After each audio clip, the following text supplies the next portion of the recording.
So, good afternoon. Hope you had a good lunch. Sometimes after lunch, I tend to slip into non-dual awareness myself, which I'm sure is what this panel will feel exactly like. My name is John Dunn, and I have had the honor and pleasure of not really organizing this panel, but sort of helping a little bit of a conversation to happen with some really fantastic people. And I'll just sort of be introducing people, and I'll be giving a paper too, but I'm not going to go in lengthy introductions, because each of these people are quite amazing people. You could not do them justice in terms of the wide range of what they do. So with that in mind, what I will just say is, first of all, that the structure of this session is we're going to go for about 3 hours. Hang in there, and we will have a break in between the first session and the second session. We'll have 3 presentations, one right after the other in the first session. They'll be short, about 15 minutes, and it'll include a little bit of practice. And then we will move on to a discussion, and hopefully we'll have about 30 minutes for discussion. Then we'll have a break between the sessions, and we'll come back for just 2 more presentations of about 15 minutes, and then hopefully a much longer amount of time for discussion. And I'm hoping to open it up to everybody. And as I already said, this panel this session is about non-dual awareness. We will try to dabble a little bit, if that's the right term, if Willa doesn't mind me using that, a little bit in some practices in both sessions. But we're also going to hear about a variety of approaches to non-dual awareness, and some of that I think you're going to find kind of surprising. So without further ado, let me first turn it over to someone I'm really delighted to be introducing, who I haven't seen in a little while, which is Professor Kat Pruitt. Kat is in the Department of Philosophy at the University of British Columbia. I had the distinct honor of directing her dissertation, actually. And Kat does, as I said, does all kinds of things. So I'm not even going to attempt to describe all the different kinds of things that she does, but I will ask her to come over and talk to us about non-dual awareness and aesthetic experience. Kat. So this talk is going to seem very, very different and probably a little weird because I'm talking about somebody who is not Buddhist, and the practices I'm going to bring up are like not exactly what you would probably think of as contemplative practices, but they're really, really interesting for describing how it is that certain forms of non-dual awareness that have content can take place, and then what the goal of those practices are and like what we get out of them. So I'm going to be talking about this guy, Abhinavagupta. He straddled the 10th to 11th centuries in Kashmir. He was a non-dual Shaiva thinker. Here's a little bit of background on him. He wrote on everything. He's one of these like amazing polymaths in the history of humanity who just touched so many different areas. The 2 most relevant things for us right now are his philosophical lineage, which is through a tradition called Pratibhijñā, and then also his aesthetic lineage. And the important thing for right now is just that he wrote extensively on both these areas, as well as on ritual and other matters. Okay, so super big picture, just a little bit about Pratibhijñā because you may not be as familiar with it. Ultimate reality here is Shiva. Shiva is a technical term. Shiva is the guy, who you see in Murtis and all that kind of stuff, but he is much more than this as well. He is also rocks and chairs in all of us, and even more so, as a designation for ultimate reality, Shiva is consciousness as the infinite variegation able to express itself as any and all manifest worlds by hiding its own nature from itself. This last part about hiding and like self-deception is actually really important, because what Shiva does is create various worlds for the sheer joy of imagining them.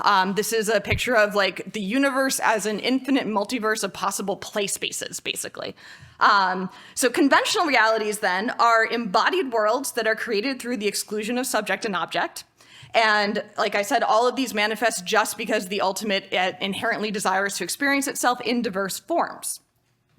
One of the super cool things about Pratibhijñā is that one of the root metaphors running through the tradition to talk about Shiva is that Shiva is like an artist. He's a playwright, or he's a yogin also, because he can just spontaneously create out of himself without any other cause and without any restraints.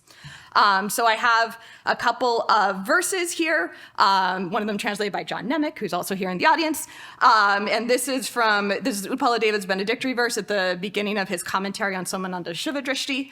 So he says, "Homage to the three-eyed Shiva, the source of the generation of all marvelous things, the one who creates the portrait of the universe on his own body, which is made of the ether of consciousness." So you can get a feel for what's going on here.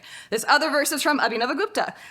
He says, "We praise Shiva, the sculptor of variety, who, by his mere will, using the chisel of exclusion, carves out objective entities, which are the mass that is not different from his own self." Okay, so what's going on here with all this carving stuff? The carving stuff is how worlds are created.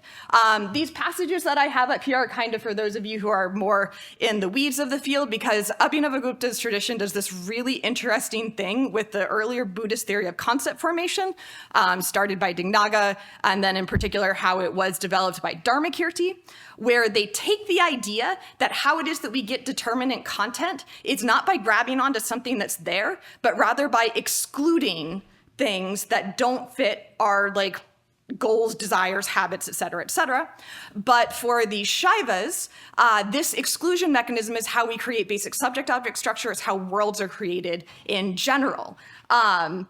And this is a fun little wordplay where Abhinava embeds some of the lines from Dharmakirti's early description of how this theory works into another ritual text that actually flips on its head the ontology and everything else that these traditions are based on. So I'll just read the Abhinavagupta quote here because I think it's great. So Abhinava says, "Within non-dual reality, difference is also not possible. Indeed, this ultimate non-duality is not the grasping or rejection of difference. However, within difference, because all things are delimited in their own inherent nature, I think that this word non-different will become differentiated naturally." Wonderful passage, right? Okay, so what on earth is going on here? I'm going to give you a little bit of a color-coded thing, and then hopefully these colors are going to help us talk about how this works.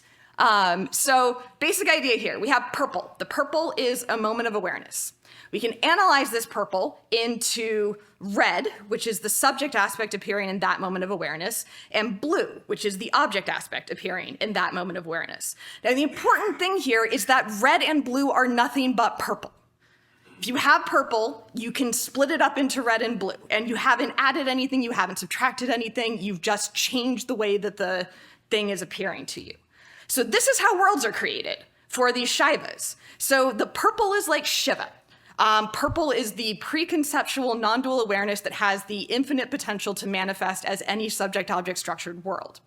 The red-blue polarized is the first moment at which this operation of exclusion, of pulling away the red from the purple to get the blue, which is also then pulling away the blue from the purple to get the red, gives you this thing that looks like it's not purple at all. Once you have this polarized into red and blue, you no longer see the purple.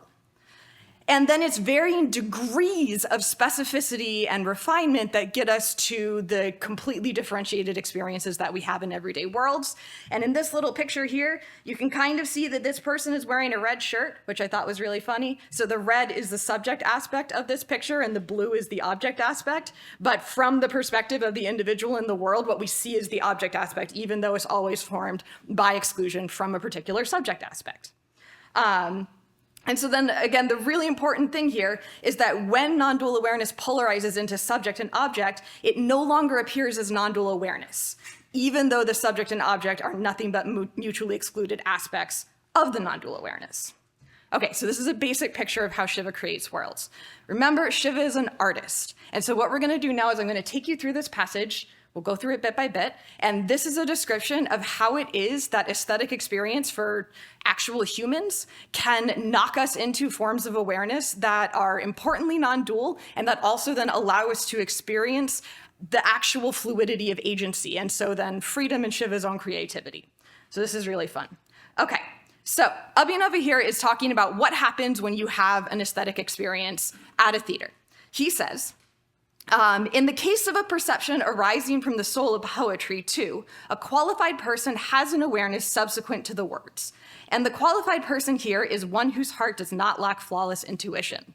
So a couple of important things here right from the get-go. Abhinava is talking about a highly trained experience. And what this training consists of is going to depend on what the art form is that one is trying to relish. So we can talk, so here, Abhinava's own context, he's going to be talking about classical Sanskrit poetics and dramaturgy. We could also talk about any form of aesthetic connoisseurship using this same kind of model. But the important thing is that it's not just like there's an object out there that is just there and then boom, you get this non-dual experience. We all know that that's not how art works. Art requires a context and appreciation and lots of different forms of habituation. Okay, but what are these particular connoisseurs doing here? So, and for them, these qualified people, hearing "the neck of the fawn is beautifully bent" and other sentences, immediately after the understanding of the meaning of the words, a mental apprehension arises which has the nature of direct experience, the various temporal, etc. divisions perceived in the sentences having been cast off. So what Abhinava is saying here is that, so the picture is you're watching a play. And this is a quotation from a particular play, and what's happening on stage is there's a hunter who's aiming a bow at a deer. And the play describes the beautiful, graceful bend of the neck of the deer. And in this moment, one of the things that's supposed to happen, if all goes well, is that the participants in the audience are supposed to be able to relish the experience of fear. And so this is an important thing about aesthetics for Abhinava, is that the things that you relish are not all positive emotions. There are these certain deep, inherent, root, innate capacities for like meaningful experience that we have by virtue of being the kinds of embodied beings that we are. And so then what happens here is you understand what's going on in the play, but then immediately after you understand what's going on in the play as this like particular thing that's happening here in front of you, you cast off the various divisions that are implied by understanding a sentence. So sentences happen with certain tenses, they involve like certain determinate objects, all this kind of stuff. What Abhinava is saying is that you have that initial experience that's brought about by these sentences, but that is not the aesthetic experience. Something happens after that. And in that apprehension, he continues, because the fawn and so on, which appear lack a particularized form, the fear which is unmarked by space, time, and so on is different from the ultimately unreal awareness afraid on the part of the actor. That fear is of a different kind than the being afraid, which is beset with many obstacles in awareness events like I am afraid. This person, whether foe, friend, stranger, is afraid, and so on. Since this being afraid is restricted by the arising of different cognitions, such as shunning and so on, which are created in relation to pain and pleasure, etc. So what's happening here is that the fear that's being experienced is not any particular fear. It is no longer indexed to a subject at all. So it's not the fawn's fear that you're experiencing. It's not your fear that you're experiencing. It's not that you're remembering a time when a loved one was afraid or when an enemy made you afraid or anything else like that. It's not even the neutral experience of fear. It's not like you're experiencing fear as like a passive bystander to it. No, you're doing something really different here. And what you're doing here, as he says, is the grasped object in the awareness that is without obstructions, penetrating the heart as if directly present, turning about as if before the eyes is the fearful rasa. So what you've done is, remember how like we had that chart where we go from the purple to just like mere red and blue to like something really specific that's indexed to a particular subject. You've bumped yourself. You've started a progression that goes back towards the purple. You're no longer experiencing like the particular kind of fear that you might experience like because there's a bear or whatever.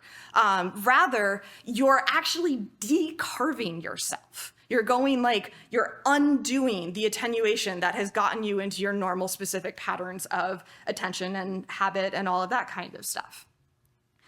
And so, he says, therefore, when the process of making the experience direct occurs, the causal complex consisting of the actors, etc., is that which blossoms. In this causal complex, there is a complete expulsion of the mutually contradictory limiting factors because of the mutual obstruction of the limiting causes, such as space, time, being a limited knower, and so on, of real things and of those limiting causes provided by the poem. That precisely is the state of generality that extensively blossoms. So this is the coolest part of the whole thing. Why does this happen? The mechanism by which aesthetic experiences produce these kinds of decarved, deeper experiences is through the contradiction of subject frames. It's because an aesthetic experience is asking you to simultaneously do two things that are impossible to do at the same time. It's asking you to be you, an audience member, and it's asking you to be the character. And you can't do both of those at once. Because if you completely identified with the fawn, you'd run screaming away from the hunter. If you completely stayed identified with yourself, then you would just you would also either not care, or if you thought that the fear was relative just to you as you yourself, then you'd also go screaming from the hunter. The kinds of reactions that you have to emotions that you experience aesthetically are very different than the kinds of reactions that you have to emotions experiences indexed to any particular subject. And it's the fact that you are trying to inhabit these contradictory perspectives that forces you to knock underneath them. And the cool thing for Abhinavagupta about aesthetic experience is it's one of the ways that we can get ourselves out of our habitual, locked in sense of being ourselves as subjects separated from all other subjects. Okay. And so then the state of generality that extensively blossoms is the fearful rasa, is this underlying experience of the root emotion that all of our unlimited experiences of fear are particular carvings of.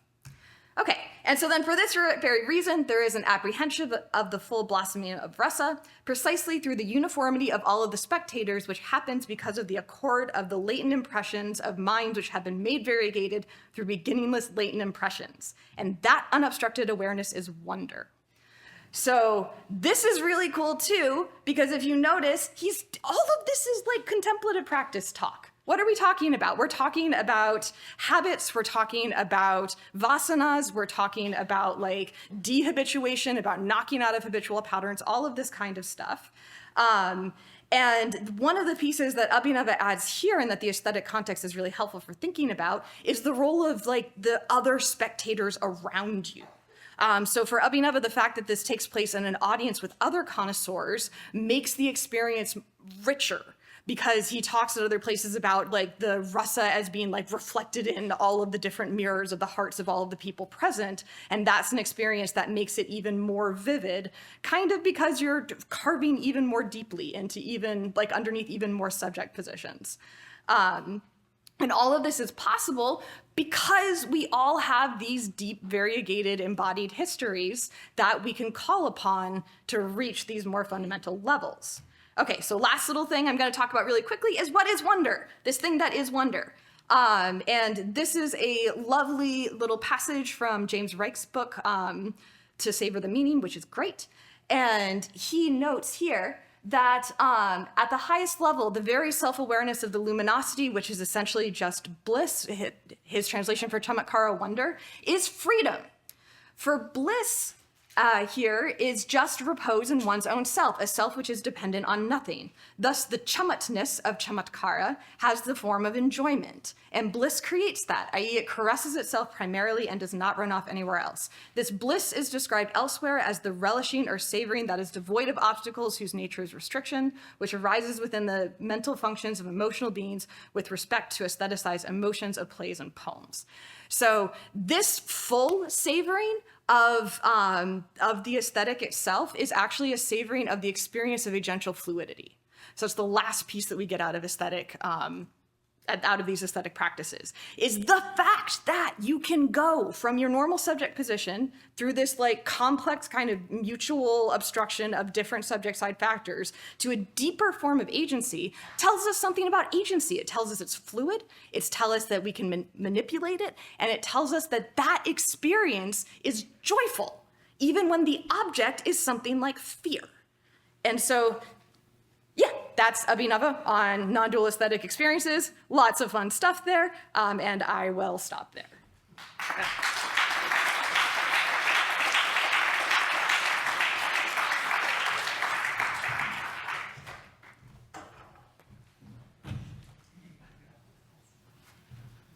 All right, now that we are all in a state of wonder, I want to now introduce, as he sets up his computer, Professor Bryce Hubner, who I got to meet when we were at the European Summer Research Institute some years ago together.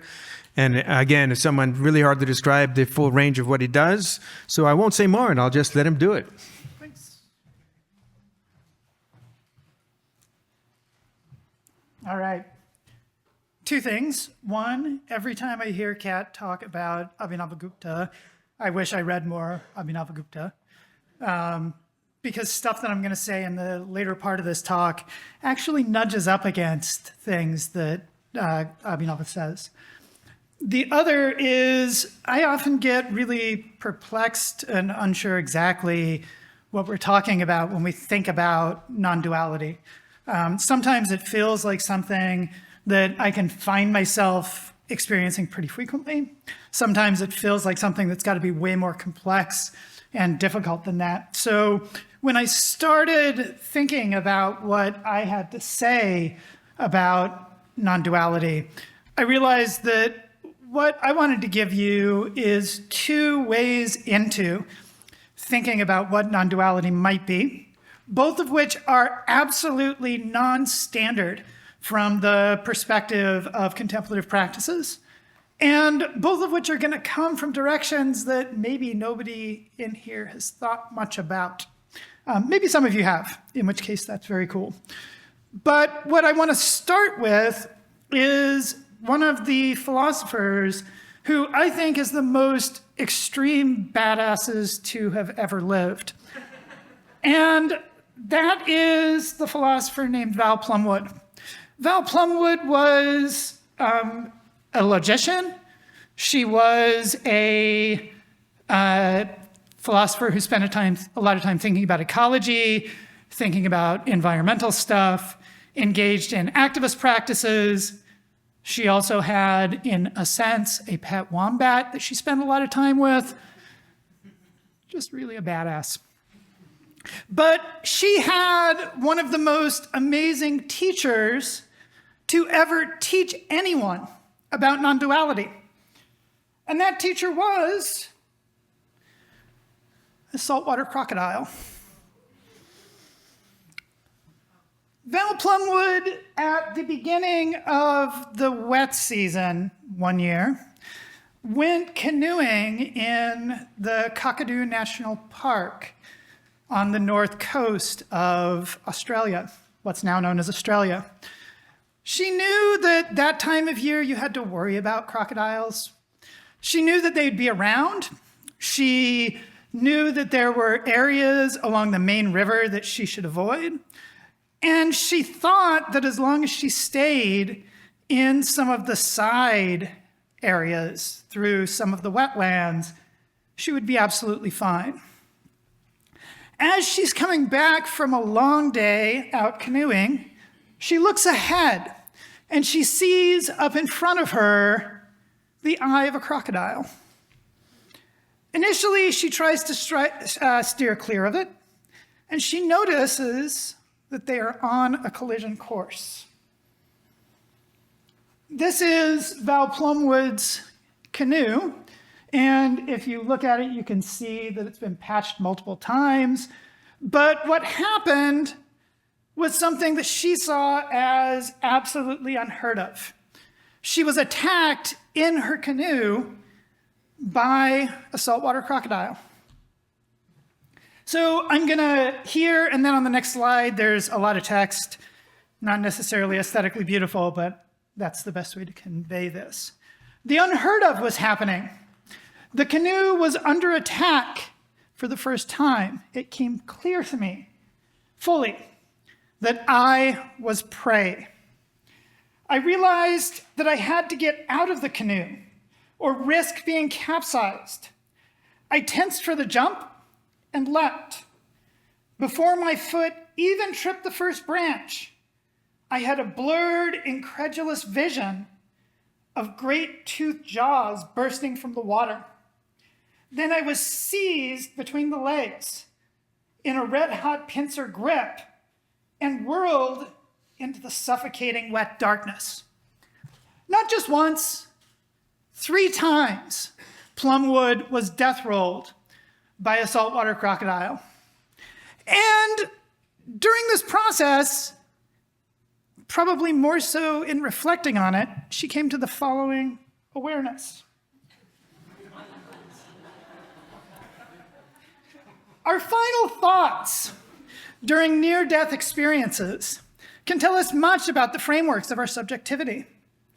A framework capable of sustaining action and purpose must, I think, view the world from the inside, structured to sustain the concept of a continuing narrative self.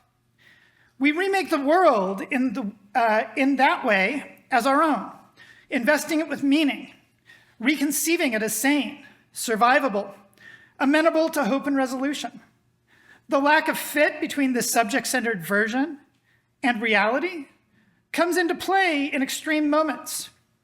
In its final frantic attempts to protect itself from the knowledge that threatens the narrative framework, the mind can instantaneously fabricate terminal doubt of extravagant proportions. This is not really happening. This is a nightmare from which I will soon awake. This desperate delusion split apart as I hit the water. In that flash, I glimpsed the world for the first time from the outside, as a world no longer my own, an unrecognizably bleak landscape composed of raw necessity, indifferent to my life or death. It might surprise you that the metalhead in the room gets really excited about quotes like this.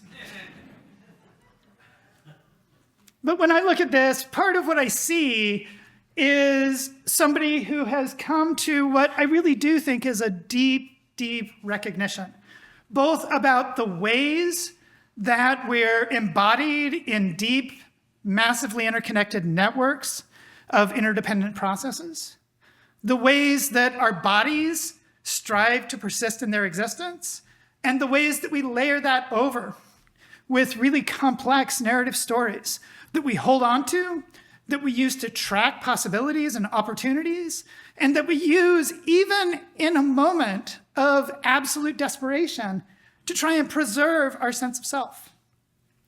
The idea of self here and the perspective on non-duality is a recognition, I think, from Plumwood, that there's not just one way to understand me. There's not just one perspective on who I am. There's not just one way of understanding what I am as an agent.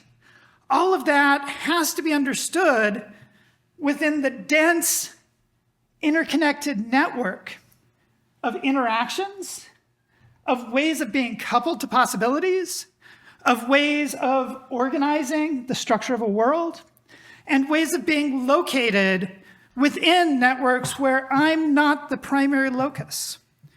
Part of what Plumwood sees, and as she goes on to detail in her further description of this experience, is that while she had grasped for a long time the significance and the salience of the needs, interests, and values of other non-human animals, and while she had recognized in some sense that she was just made out of meat, these were not lived experiences. They were not dense realities for her.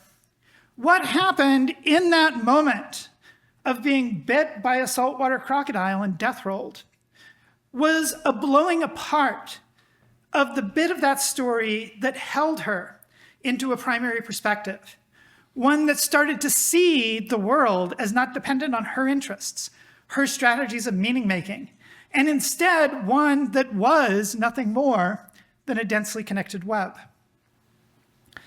She also recognizes, absolutely critically, that there are facts about a body that strive to persist in the kind of being that it is. Every body actively strives to preserve itself. But even when we think of a body, those boundaries around a body are porous. The connections to the broader world through all sorts of neurochemical regulatory systems, through all sorts of patterns of thought and talk, through all sorts of patterns of interaction with other parts of the world constantly pass through those bodies. At the level of embodiment, it's relatively easy, though not absolutely clear and transparent, to come to recognize that a body is part of a densely interconnected ecological web. Problems arise at the point where a part of that system tries to grasp onto itself, tries to see itself as a primary locus of epistemic status and of moral status, tries to treat itself as the place where everything comes together. That's where the complexities lie, and that's the point where it seems that the interaction with the crocodile radically transformed things. I think there's a hard question. Can we experience ecological non-duality without the instruction of a saltwater crocodile? All kinds of ways to die. Indeed. Maybe. I don't know, maybe we can. As I was thinking about this over the past couple of days, I started thinking about other animals who I might treat as teachers, bodhisattvas who could show me ways of making sense of the world we inhabit. And I come to realize that the manatee can be a teacher for us. What does a manatee do? It floats. What is it supported by? The water around it. How does it move about the world? Through its interactions with that water. And when I started thinking about floating and ways of moving about with the structure of the world that we're embedded within, one of the things that came to mind, recall that I'm a metalhead, is my engagements with extreme metal. When I put on an album, I can hear it, or I can listen to it. I can deeply engage with it. I can allow it to take over the direction where my thought unfolds. And I can do that in ways that open up, I think, some of the patterns of conflict between my identity and the identity of the piece of music in ways that start to reveal some ways of having thoughts that aren't necessarily located in here, ways of having experiences that just unfold, that dissipate the structure of my own experience. Last night, I put on this album by Kaina called Gentle Illness for my evening meditation. The artist who put together this album intentionally structured it in such a way to try to evoke his own experiences of mental deterioration and discomfort, of extreme experiences of dissociation, and extreme patterns of trauma and stress. The structure of the album is designed so that you can never get traction on what's happening. And if you allow yourself to slip into that space, one thing that starts to happen as you hear it is the you starts to dissipate. The feelings start to unfold. And you start to recognize the way that the music is moving you into you, is moving into new spaces, orienting new possibilities, revealing new opportunities for action, precisely not in ways that are under your control, that are not sensitive to your interpretations, but that are pulling you into a new space and dropping the experience of self to the extent that you allow yourself to float. This morning, I did my morning meditation, listening to Today's the Day, Sadness Will Prevail. This album was written by somebody who was trying to figure out how to manage and deal with being stuck in their house for a long time during a blizzard in 2001. When he tried to represent that, he wondered, what would it be like to be stuck isolated, alone, and starting to fall apart in ways that you couldn't control, in ways that are just going to be pervasive forever. To heighten that experience, one of the things that I realized I ought to do was to force my body into a situation of physiological stress. So while doing a 20-minute wall sit this morning, I listened, wall sit back against the wall, legs parallel to the floor, allowing my muscles to feel that tension and to feel that uneasiness. I allowed myself to drift into the space that Steve Austin was creating and to feel the ways that that sort of experience would unfold. When I think about ways of cultivating myself into spaces of non-duality, I find that experiencing those kinds of tension, those kinds of discomfort that I can't really experience, I can't really live in, but I can start to see experience unfolding in ways that accord with. That reveals to me, I think, something about the unfolding of the dynamics of experience, no longer tied to my judgments, my beliefs, or my hopes. And maybe that's an experience of non-duality.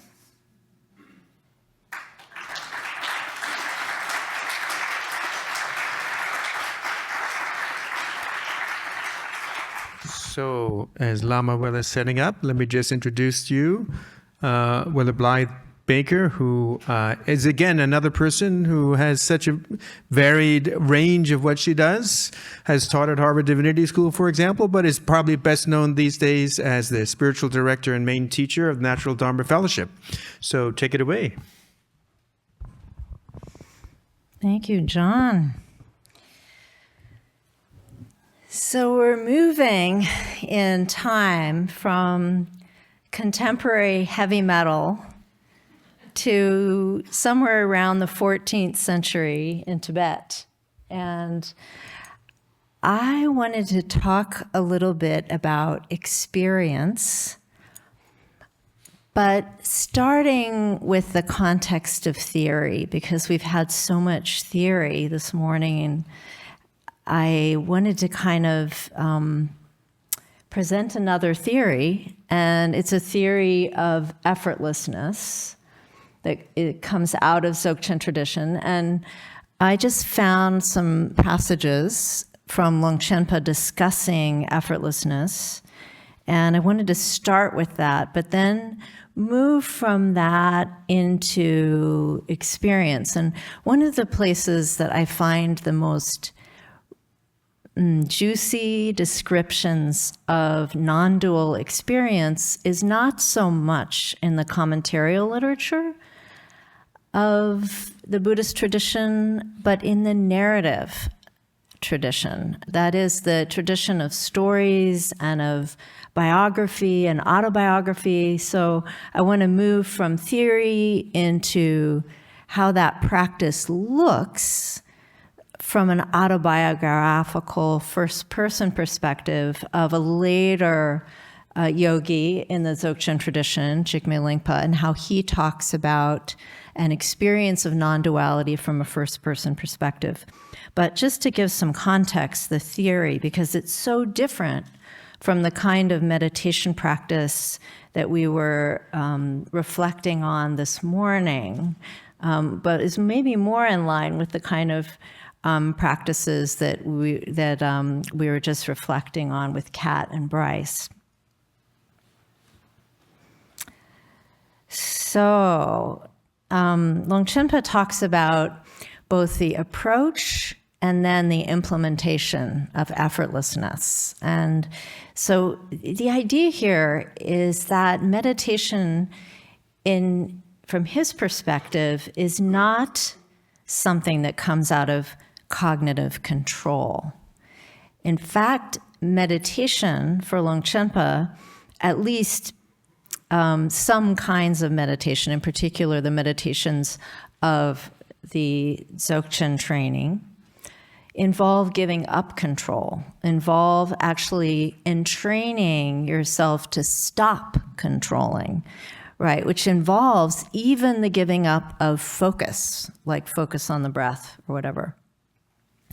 So in talking about that, and from a theoretical perspective, he says, from two kinds of spiritual approaches, one involves the effortful activity, that's Dzokchen, of managing your experience. It is taught in order to recondition habits of mind and their outcomes, which arise due to the play of the dynamic energy of awareness. And so he's talking about meditations like mindfulness meditation, like focusing on the breath, like focusing on a sensation, or like focusing on a mantra. This approach assumes that primordial wisdom is purer than mind. Assumes a difference between, we could say, an ordinary mind and some kind of separate wisdom. The vaster approach is free from effortful managing of your experience. In that approach, there is no wavering from the direct experience of bodhicitta, and here he means the direct experience of your own nature, naturally occurring timeless awareness. Having already realized what is so, there is no need to effort. Because it rests in and of itself, there is no need to seek elsewhere. So in Longchenpa's theory about meditation, there is some part of the self or the non-self that is already practicing. And so to put some effort on top of that, you're actually distracting yourself from the non-distraction, if that makes any sense. Probably not. This is the meaning of saying it is like the sun. It remains unwavering, a naturally resting luminosity. Other approaches are like attempts to create an already present sun. Therefore, these approaches are as different as heaven and earth. So that's a little bit about Longchenpa's way of expressing. There's a theory here behind this practice of effortlessness, that when you drop effort, you actually get closer to what is meant by wakefulness, or in his case, a non-dual experience. That effort actually prevents the non-dual experience, and effortlessness allows for the non-dual experience, in short. And then in talking about the execution of effortless practice, he says, let whatever happens happen. So no control. Let whatever arises arise. Let whatever be nothing whatsoever. With behavior wandering and awareness transcendent, with no way to discern what is spiritual or not, this penetrating wakefulness, free of reference points, breaks open the cage of philosophy. Eating, moving around, lying down, and sitting, all activities become the essence of the evenness of dharmata. With no gods to worship and no demons to tame, without a practice of meditation, so no practice, no doing, in an ordinary state of spontaneous joy, the ever-humble emperor of non-contrivance enters oneness, a relaxed and spontaneous openness. So he's describing a kind of practice that involves no doing, no trying, no focusing, no mindfulness, at least it appears. Although if you actually go into his work, you see there's a lot of stuff. We could say preconditions. Non-doing primordially recognized, free from effort and achievement, you are content. So that's the end of that passage. And in the Tibetan, where I put in the Tibetan, I put it there for the words that really contain the sense of no effort. So for those of you that know Tibetan, you can see he's really talking about no effort. I'm not making that up in my translation. So what I want to talk about now is about experience. That's a little bit about the theory. So the theory of this type of effortless practice. But now I want to talk a little bit about, okay, how does that actually look on the ground, first person, from someone's account in the history of these Dzogchen practitioners? And in this account, what I notice is that set and setting matters for this non-dual experience. So even though there is effortlessness, so I don't know if you know this term, set and setting, it comes out of the psychedelic movement.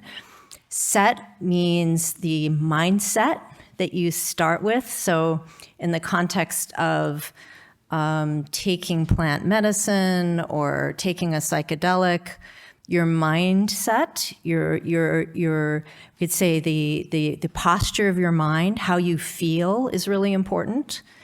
And then the setting, and that could include, the setting is really important. And the setting could include the environment in which you take the substance, and it might also include, of course, the dosage, right? So the physical situation matters, and your inner state matters. And it turns out this appears to be very important in these effortless practices. Very important, set and setting.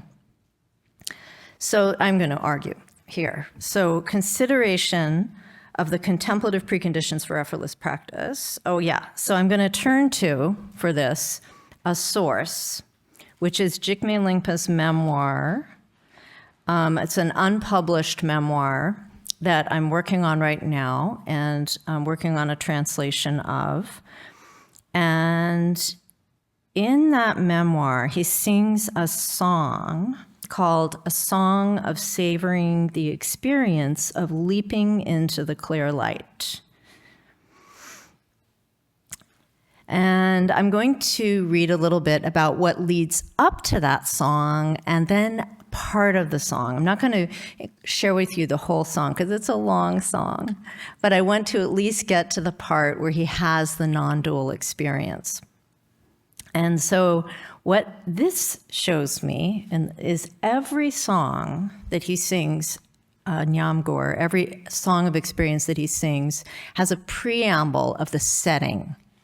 So what is the setting for this experience that he's about to have? He says, while I was in the forest grove of the spinning swastika, so just to give you a little bit of more context, he's in the Chimpu cave complex above Samye in central Tibet. An old man with hair whiter than a conch arrived carrying sustenance, which he bestowed. This established an avenue for provisions to continually arrive thereafter, for which I was grateful. So first part of the setting, he's got enough to eat. I think it's not unimportant for his experience. It might be important. There I made a place to stay where flowers sprang up like a symbol of the innate Dakini showing herself. Above, a rock overhang provided a tranquil shelter, and I thought this would be a suitable place to stay for a while. In the distance, a mountain range stretched out on the horizon like regal white pavilions. While the wind made pilgrimage there, I sang a song about savoring the experience of leaping into the clear light. So that's a bit about the setting. And now he moves a little bit to set, I would say, because he's talking about his inner configuration, thinking about the lineage and his effective relationship to that lineage.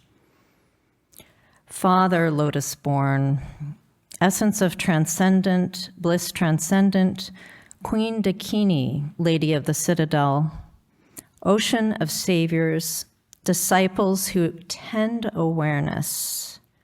The child deep within my heart misses you. So maybe there's something in the set, in his mind state, about yearning. He's yearning in the way that we might miss a relative or miss a friend for his teachers.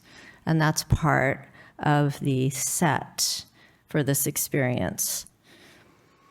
And then he talks about the temporal setting. He wants us to know when this happened. In the 7th month of the Iron Male Dragon Year, the glorious minister of Chimpu stirs in the throat of the impious vagabond Indramartye. That's himself. He's saying, my teacher's blessing stirred my throat chakra to sing this song, something like that. And more about the set. So I say this is set because he's turning to the inner. Here in this native consciousness, beyond the unfolding drama of the mind's 6 senses, and now moving to setting, these high snow mountains, pillars of the sky, rise. Sides ringed with slate and clay, wreathed with crimson vultures soaring, their base a home for pheasants brooding, where marmots frolic, pikas burrow. These virgin slopes, untouched by human travel, welcome bees busy in their quest for nectar. At the apex of this wondrous place, I dwell within a pale tabernacle, spontaneous natural cave, tortoise shell stone shape. A canopy of dark southern clouds erupts above. A diadem of mist hovers below, percussed with the haunting caw of crows. That's our setting. Amidst the spontaneous swirling rainbow colors of Tuggal, light spheres and delicate threads dance. The timeless 3 bodies realized, and I'm putting in the parentheses there some of the words that remind me of effortlessness, while atop the crystal cave of sacred Yarlung, this place ruled by the fire god, rainbow pavilions of the 5 colors arc across the sky. So what he's seeing here are the visions of Tuggal that come out of the effortlessness of his practice. And I think someone in here is probably going to talk about that when we get to the visionary experience panel. And he says, I think surely I've arrived in Uddiyana. There's a rainbow there. This isn't Tibet, but it just happens to be a rainbow I saw this spring, so I threw it in there. And then here comes the non-dual part. These colors, piercing my water bubble eyes, bestow the 4th empowerment of radical simplicity. Aimless awareness wanders where it will, while natural resting overflows abundantly, punctuated by experiences of infinite bliss, yet free from the caprice of joy and sorrow. So all of that setting, all of that natural, sort of really poetic explanation of the sky and the clouds and the mountains and his relationship to these visions that are coming into the sky end him up in this state where his awareness is just free, and he's in this state of natural resting, and it's punctuated by these experiences of bliss, but free from that pull of attachment and aversion. So he ends up in this state. But what I wanted to make a point of here is just that in these non-dual, this is a first-person description of what his non-dual experience was like And it doesn't just come out of nowhere. It doesn't come just out of theory. And it doesn't just come out of his understanding of effortlessness. It's also coming because of his relationship with the environment that he's in. And he makes such a point to situate us there so that we're sitting on, at the mouth of that cave with him, and we're gazing out on that vast expanse, and then we're practicing with him in that description. So my point being that there's a lot of emphasis, I think, in our tradition of Buddhism on theory and on descriptions, say, of what non-duality is, what it means to dissolve the self, what selflessness is. But there's also then the actual lived experience of those theories and those instructions and those perspectives. And the lived experience contains a lot of, we could say, preconditions for how and whether those end experiences will actually unfold from the practice itself. So that was my point that I wanted to make, and that's my presentation. And I also am going to lead us in a short practice before the break. So thank you very much.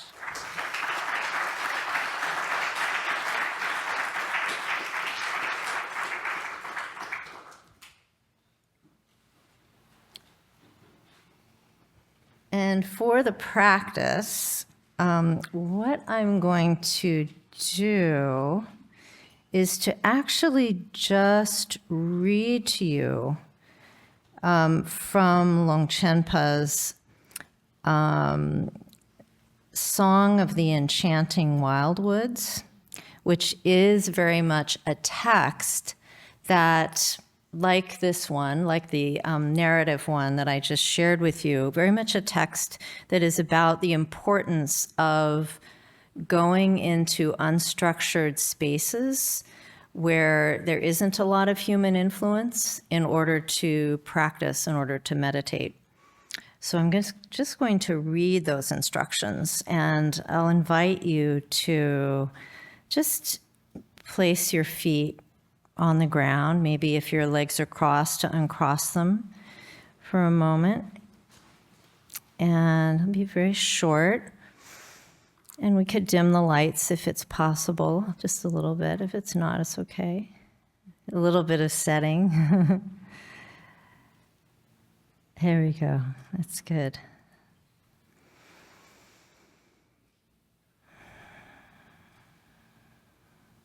And he doesn't have it here, but I like to begin with grounding in the body. So we've been doing so much thinking. It's coming down from our thinking mind and into the feeling body.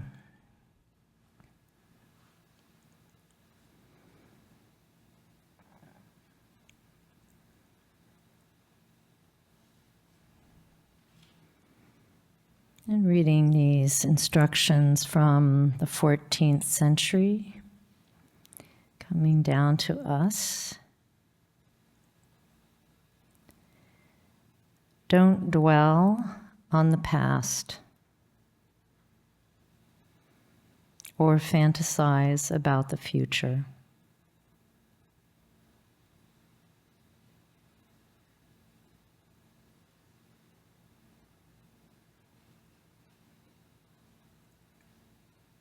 Don't engineer this natural, ongoing presence.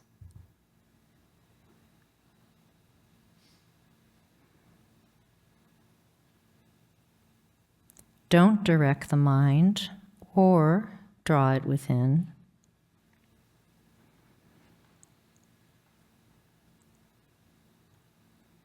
Just let it settle without distraction.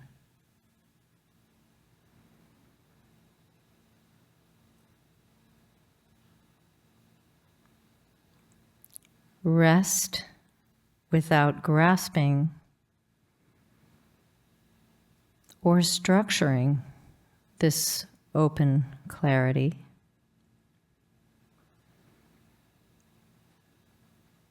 That is vivid, quiet, lucid, illuminating.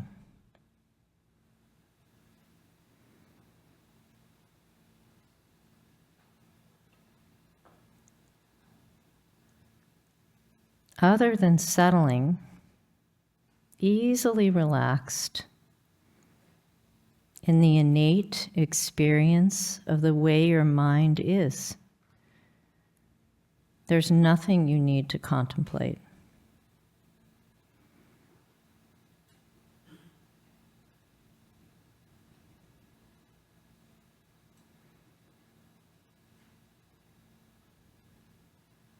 So you can release the effort it takes to engineer it.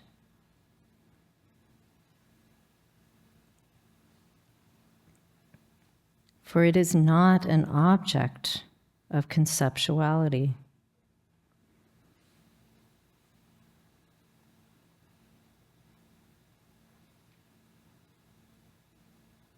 It can't be conceived of or investigated.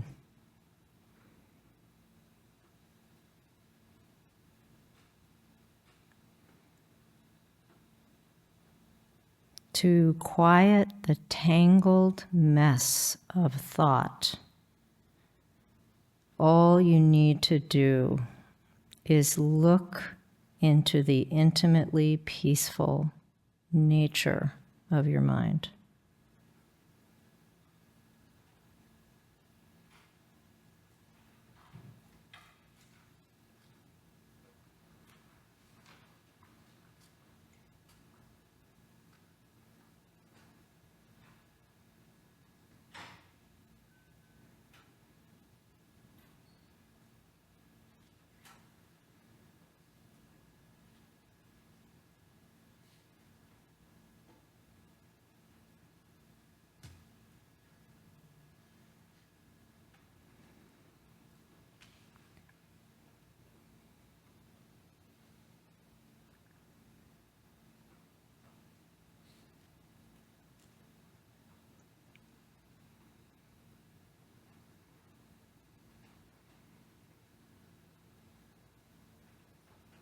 Thank you.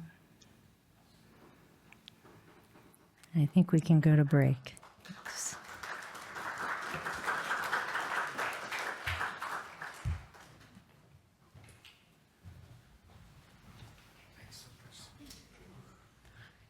So we probably all want to just keep settling in the natural state, but we'll have another kind of non-duality here. We're going to start maybe just among ourselves. I think it's really interesting that it seems like we could not have described 3 more different kind of experiential states there, and yet all of us are talking here about non-dual awareness states.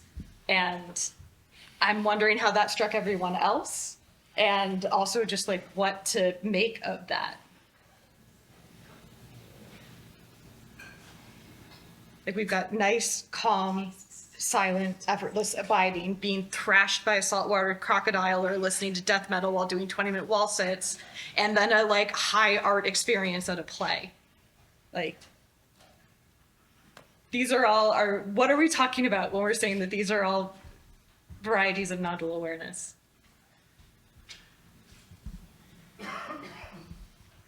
I have a tiny thought. My tiny thought is that maybe it's right to say that something like a non-dual awareness is pretty common and pervasive, that we miss it a lot of times because we layer a lot of crap on top of it, and that there's going to be very different pathways into recognizing that fact, depending on all sorts of facts about your history, your ecological context, your current social context, and what you're aiming to do with the practice. And when I think about what I'm trying to, I mean, these are not the only practices I play with, but when I'm playing with them, part of what I'm trying to do is to disrupt a sense of the stability of my emotional landscape. And I think that for that purpose, getting into a space where the emotional landscape is unfolding without me doing work to make it unfold helps to dislodge some of those, you might call them cliches.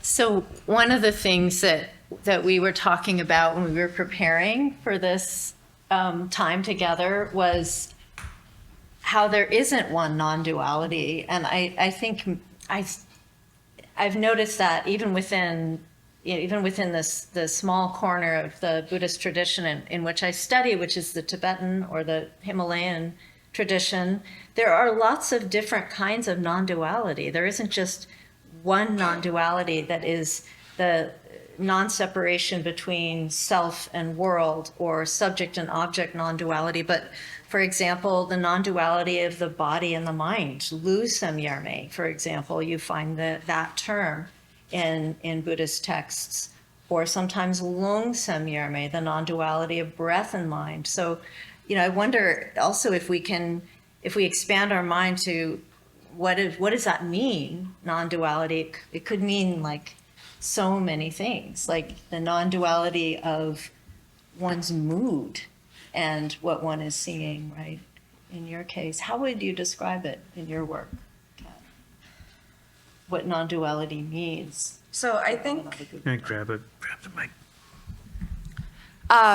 So I think there are also a lot of different forms of non-duality in Abhinava's work. And the specific dualities that are targeted when we're looking at the aesthetic experiences are, most narrowly, it's actually the duality between audience and performer. That's coming directly out of the debate context that he was in. That was one of the big questions in Sanskrit aesthetics at the time, is where does aesthetic experience actually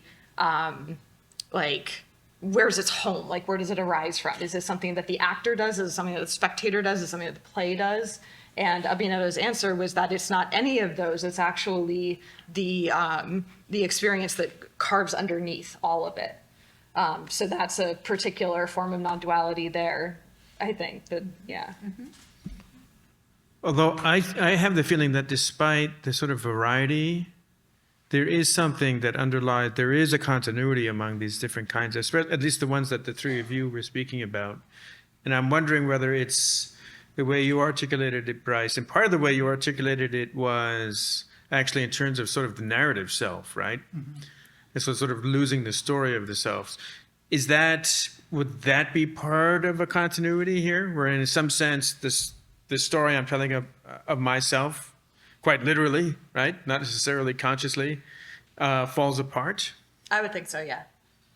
But how, so in the context of aesthetic experience, what is that like? Because it seems, even though it's also, I guess, getting thrashed by death rolled by a crocodile is a very particular kind of aesthetic experience, but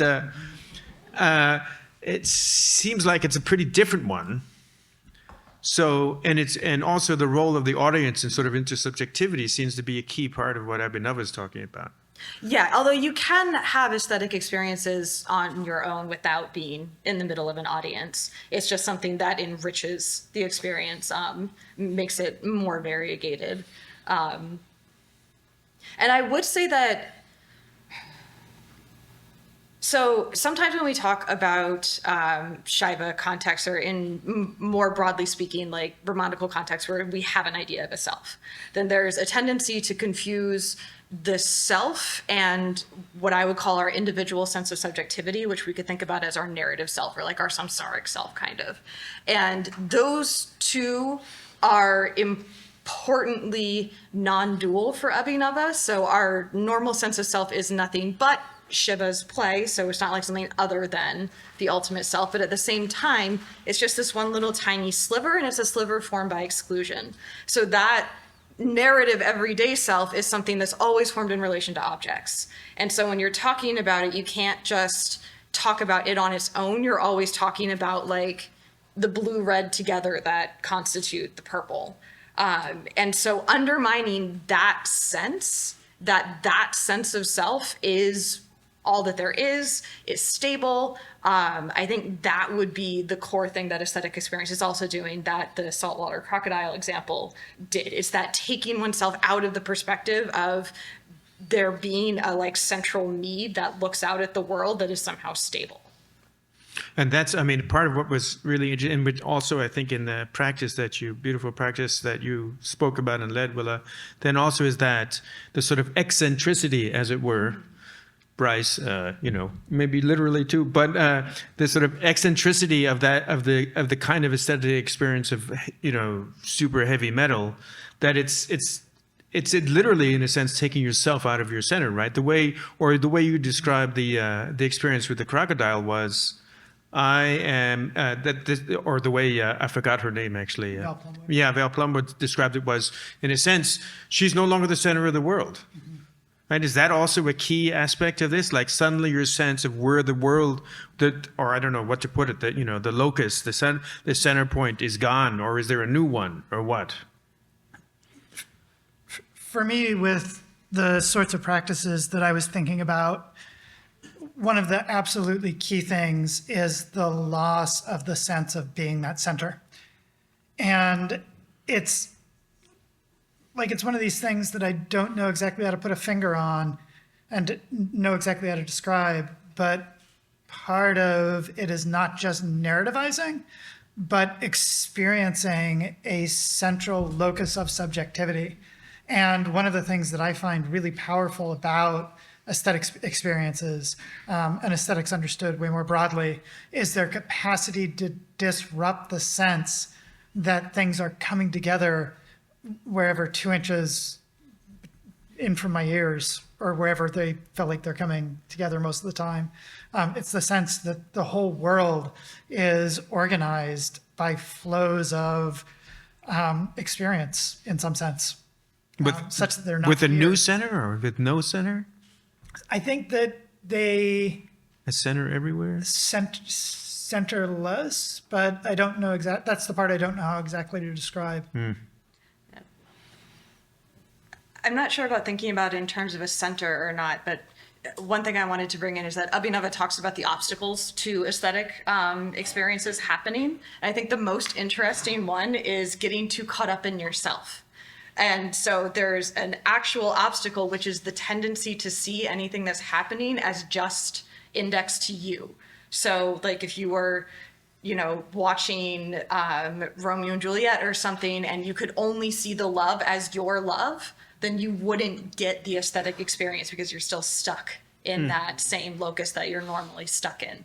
And it would actually close you off from being able to appreciate what's actually happening. So even for someone like Abhinava, who's going to say you are never leaving behind agency, you're never leaving behind some kind of robust sense of an active, integrating, desiring self, he's going to say that self is not the limited empirical sense of the person to whom things are happening and for whom things are happening.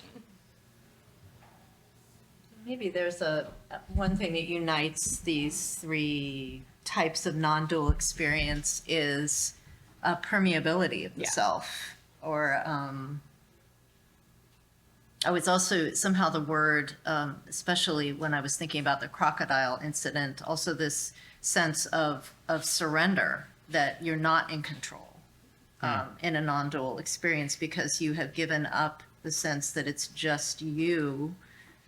Now you're flowing into the crocodile, or you're flowing into the heavy metal music, or now you're flowing into the play, like a surrender of some kind.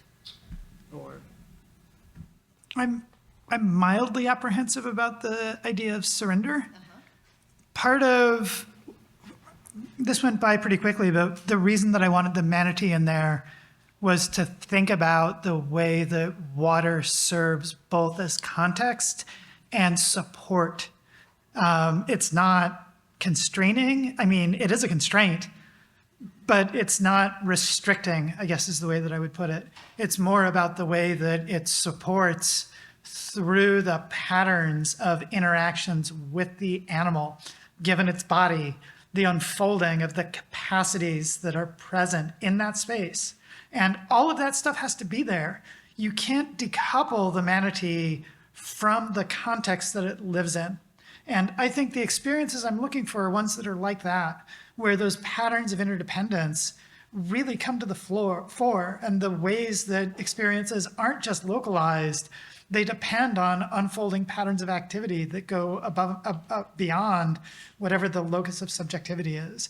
It's having the recognition of that net, whatever we want to say about that. Well, that sounds a lot like what you were talking about, actually. Because, Willa, because in a sense, it's set and setting, right? What you're saying is it's not just surrender sort of to nothing at all, but it is maybe surrender to the sort of the volition or the need to control. And yet there's a giving up, but there's a giving up within a context in which maybe there's trust. I mean, how important is that kind of context? Are there key features of that? When you mentioned a few of set and setting, is there like anything that's particularly core that you were pointing to? Well, there are definitely, as you probably have seen yourself, there are texts in the Tibetan tradition that describe set and setting, essentially, for whole texts that are about getting ready for shamatha, vipassana, and what do you have to do in order to get ready, right? So maybe it's essential. But it seems like it varies, right? What I've been really drawn to is these texts like Longchenpa's Wildwood Song text, and Jigme Lingpa's wrote also a forest text about going to the forest. The ones that that say that being in relationship with unstructured, unmanaged spaces brings up the unmanaged, unstructured. I mean, I'm reading that in, that those spaces are essential for the practice of effortless resting, to be in. Like they're wild, they're kind of their wild wildness. spaces. Yeah. Yeah, that really has been interesting for me lately. I've been drawn towards those texts. And Because I find it Yeah. compelling, and personally compelling too. And I think part of what that whole idea of it being in the right setting, of course, is maybe part of what distinguishes then states that seem like there maybe are actually non-dual states, but they become dissociative. They become, instead of helping us, they actually become destructive. Right? And so you can see that even with some meditation practices that are taken out of context. Also when psychedelics are used out of context. Right. It certainly seems like there's sometimes a fine borderline between something that's actually in some sense transformative or something that's destructive. Does Abhinav at all talk about that kind of thing? Like the dangers of the non-dual? and Oh, over? yeah, for sure. I mean, all tantrikas are going to talk about you really shouldn't do this stuff unless Don't you do really this at know home. what you're doing. Yeah. Hey, I'm just going to take, I know people, yes, there's a question. I'm guessing we have a few questions, so we're going to go for about 5 minutes more. We'll stop around the hour. So let's take about 5 minutes, and there's going to be lots of time at the end of the second session, if you're all not asleep, for more questions. So let's see, I think we had one here first, then we'll go to Karin, and then this gentleman. Yes. Okay, yes, you're first. My microphone is coming. Great.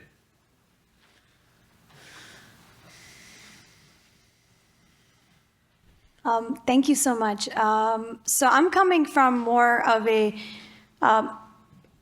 reflective position on the Theravada tradition, and specifically a contemporary Vipassana practice that S.N. Goenka has spread all over the world. I think it's probably the biggest insight tradition led entirely by the laity. So what strikes me when I hear about the set and setting as a practitioner and a scholar is that while on the 10 days, these retreats are very structured. It is the definition of structure, as structured as it can get. From the instructions to your break time, to your lunch time, to your bedtime, to your wake up bell, All over the world, it's the same structure. And so the practice begins with very much what we would probably call an efforting, right? You sit for 12 hours a day, you do samadhi, and then Goenka gives you vipassana instructions every day, what in the popular culture people probably call body scans. What's fascinating, however, is as a meditator starts sitting longer retreats, 20-day, 30-day, 45-day, 60 days, suddenly these instructions change to it's no longer controlling your awareness throughout the body, but rather let the awareness go where it goes.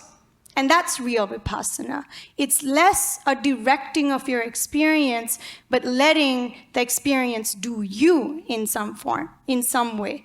So I find it fascinating just encountering non-dual awareness within the Tibetan tradition, but oftentimes feel like there's also a lack of looking at the ways in which Theravadan practices are finding very innovative pedagogical tools within a structure and set and setting that you wouldn't consider wild, yet are somehow able to point an advanced meditator to a space where meditation becomes an expression of reality, or when you sit on your cushion to meditate, then you see ways in which you resist that non-dual reality.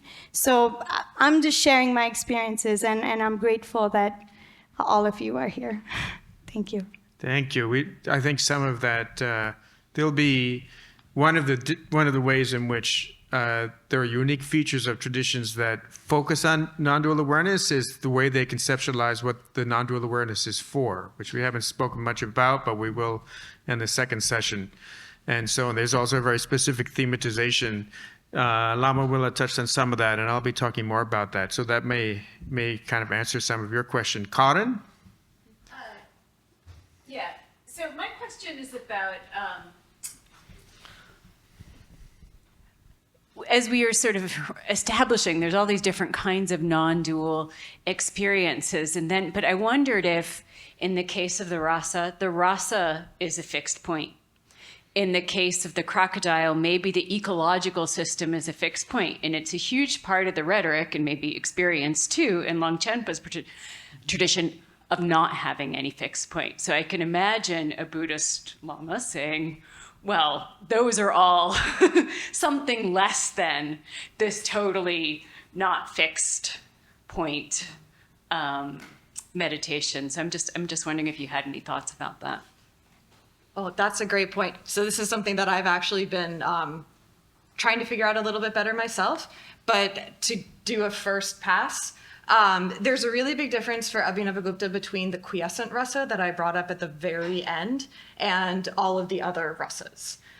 So the other rasas, when you're talking about like the fearful rasa or something like that, we're clearly talking about something that has like a very explicit kind of content. The quiescent rasa is the experience of agency itself.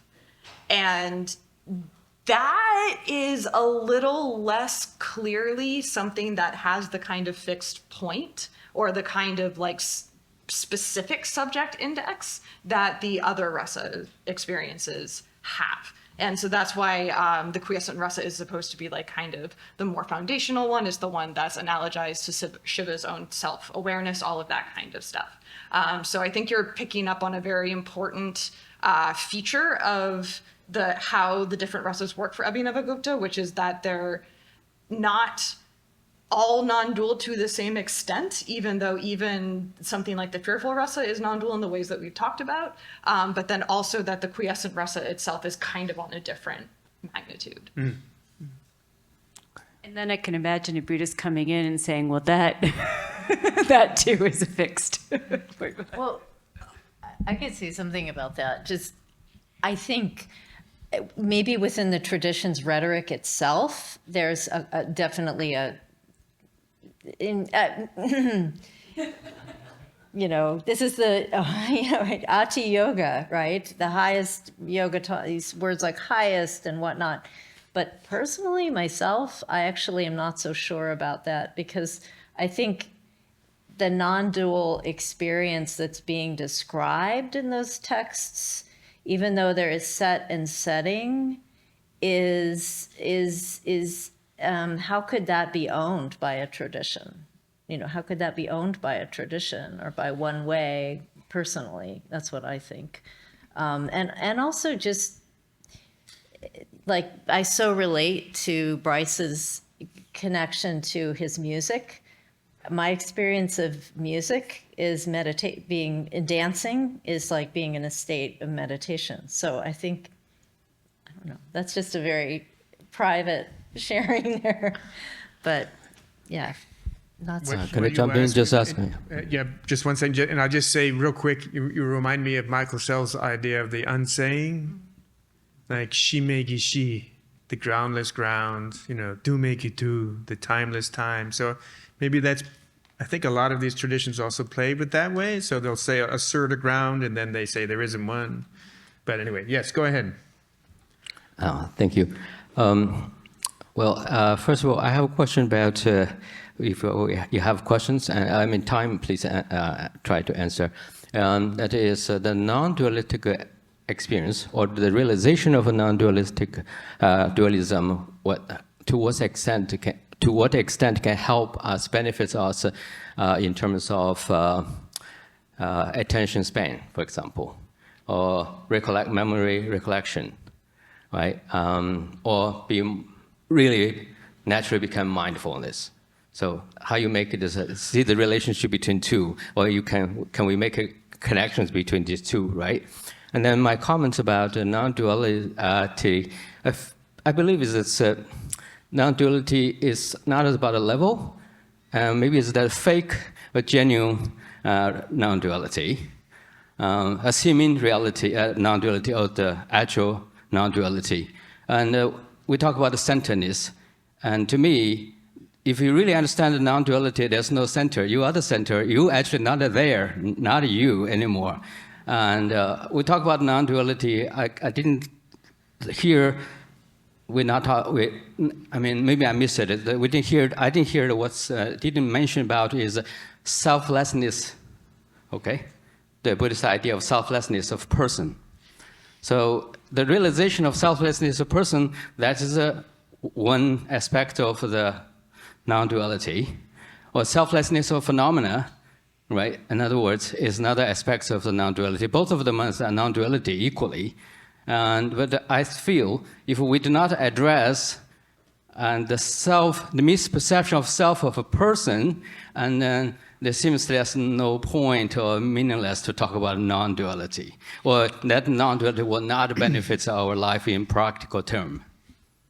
So I have a suggestion, which is I think of the first part of your question about how it helps mindfulness, I'm probably going to address in my presentation. But does anyone, I actually heard a lot of selflessness myself. Not that I was selfless, but I mean, I heard selflessness for sure. But does anyone want to comment on that, like on the relationship?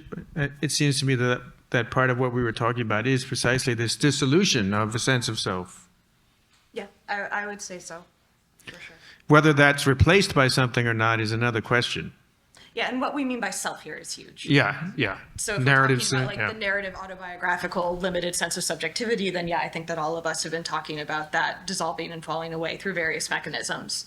But then what is the nature of consciousness that does then shine through, or that makes these kinds of things possible? This is where Abhinavagupta has a explicitly different view than the Buddhists do, and will argue directly against like Dharmakirtian accounts of ultimate consciousness in particular.